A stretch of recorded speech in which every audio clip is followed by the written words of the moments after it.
Hello guys, welcome back to my channel. তো কেমন আছো তোমরা? আই হোপ সবাই ভালো আছো, আর আমিও ভালো আছি। তো এখন আজ সোমবার, আর এখন বাজে সকাল 9টা। তো আমি 8:30টার সময় পুজো করাতে গেছিলাম। পুজো করানো আমার হয়ে গেছে কমপ্লিট পুরো। তো টিউশন ছিল সকালে, সেজন্যই একটু দেরি হলো, নাহলে তার আগেই হয়ে যেত। তো এখন পুজো টুজো দিয়ে বসে আছি, আর স্কুল আছে। তো এখন আমি পরে রেডি হব, তার আগে কিছু খাওয়া দাওয়া করে নিই। সো গাইস, এখানে বসে বসে আমি লাচ্ছা খাচ্ছি। গাইস, আমি এখন রেডি হয়ে গেছি স্কুল যাওয়ার জন্য, আর এখনই বেরোবো। এখন বাজছে 10:05। আমি বেরোবো 10:10-এ। তো পরে দেখা হচ্ছে তোমার সাথে। এখনের জন্য টাটা। ये देखो, कौन है ये, कौन है ये। তো গাইস, এখানে আমি বিকেলে বসে বসে টিভিতে সিআইডি দেখছিলাম। তারপরে সন্ধ্যের কাজ, অর্থাৎ কাপড় গোছানো।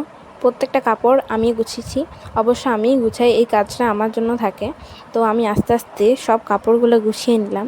তারপর বসে পড়লাম হেয়ার অয়েলিং করতে, কারণ আমার চুলে শ্যাম্পু করা ছিল, আর আমি বেশিক্ষণ অর্থাৎ বেশি দিন শ্যাম্পু করে রাখতে পারি না, আমার মাথা ধরে যায়। সেই জন্য আমি তেল নিয়ে নিলাম মাথাটায়। পুরো তেল নেওয়ার পর চুলটা গুটিয়ে এবার অন্য কাজে চলে গেলাম। আমার মুখের অবস্থা প্রচুর খারাপ হয়ে গিয়েছিল, সেই জন্য আমি আইস ওয়াটারে আমার মুখ ডিপ করতে লাগলাম। কারণ রোদে টিউশন স্কুল করে করে মুখটা পুরো নোংরা হয়েছিল, আর সেই জন্য রিল্যাক্সিংয়ের জন্য একটু নিচ্ছিলাম। আর এই দেখো দেখো কে চলে এসেছে আমাকে জ্বালাতে। তারপর বাবাও আমাকে এসে জ্বালাচ্ছিল, ভিডিওতে ডিস্টার্ব করছিল। তো যাই হোক, আমি নিজের কাজ চালালাম।